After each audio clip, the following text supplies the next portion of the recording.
Mustard Knuckle. Hello everybody, Mustard Knuckle back again, heading out in the Nashorn, I don't know, it means horse or rhinoceros or something like that. So we're gonna go out in this thing, we'll do the gameplay, we will talk history as usual, and any tips that come along. Thanks for subscribing, those of you who have subscribed, and for those of you who are not subscribed yet, think about it. We got 3 to 5 videos a week. Every Tuesday is a 3-minute clinic, how to kill a different vehicle every Tuesday. So we're heading in here. Now the important thing with the Nashorn is to stay in cover in some way, because this armor is essentially useless against tanks or anything larger than like a pistol or a handgun. Small arms, that's all it was designed for. But we got the gun. We got the same cannon on here that a Tiger II has. Incredible pen, long range. Same cannon, well, developed from the Flak 88, the 37 series, I think. Ooh. I mean, you see, it's just the effectiveness is insane. That guy barely missed us. We got lucky. But if airplanes come, you're in trouble. You just gotta hope maybe they don't notice you. They get focused on something else that might give you a chance. But this is the PAC 43, the KWK 43 version of that 88mm gun. And the Nashorn was probably the best of the series, similar to the Dicker Max, the Shure Emil.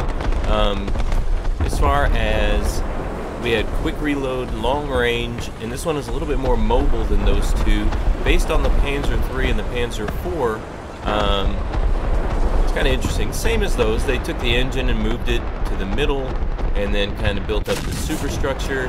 And man, I didn't think I was going to get that guy. I wanted him. He was running all over the place like a maniac. We can't have that, right? We can't have guys running around the map like they own the place or something. We got to get rid of them. So, we're trying to stay between these two berms and truly just kind of hoping a plane doesn't come. You can see the profile of this thing is huge. It sticks way up. And it doesn't have a lot of power. It doesn't really do anything except you just got to try to find a spot to use it from that would be effective. They actually built, oh boy, we got Artie coming in, and this plane. So I'm going to try to stay, I always like to do that, try to stay pointing at this guy as much as possible so he can't come up from behind. So I'm going to try to drive this way to make it harder for him to get down to us. Okay, he passes that way, so now I'm going to spin around this way, keep an eye on him. The main thing is, we don't want him to get behind us. The reload's so quick you can take those shots just for fun, you never know. It is an anti-aircraft gun, right? Originally. But you don't want them to get behind you, because if they come from behind, they're just going to go right into this whole area and you have no protection. What's this? Tiger. Oh my gosh. It's amazing. It is very satisfying to use something like this and have success with it. Like I said, this thing moves around a lot better than a Dicker Max.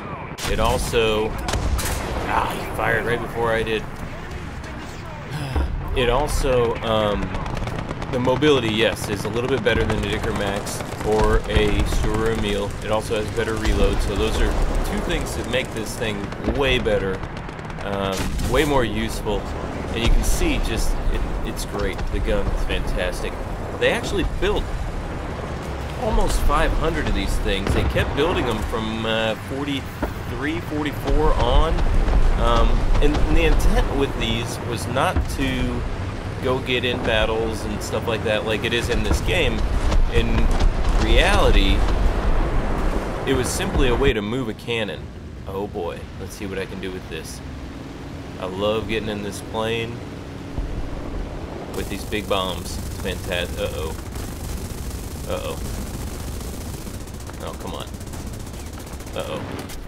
Okay, we'll be alright. Here we go. No problem at all. Nothing to be concerned about. So, we'll just go right down this line and see before this guy shoots us down.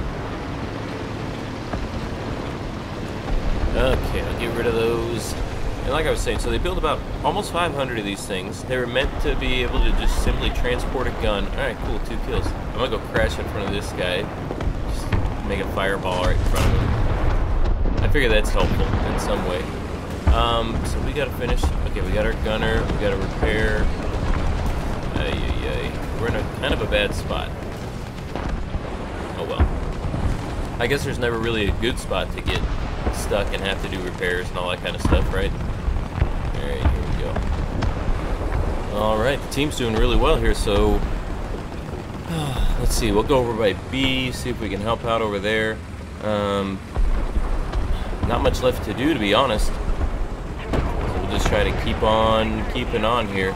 You know, it's kind of interesting also with this cannon. This is that same cannon that went into the Jagdpanzer IV later on also. So they use this thing on trailers.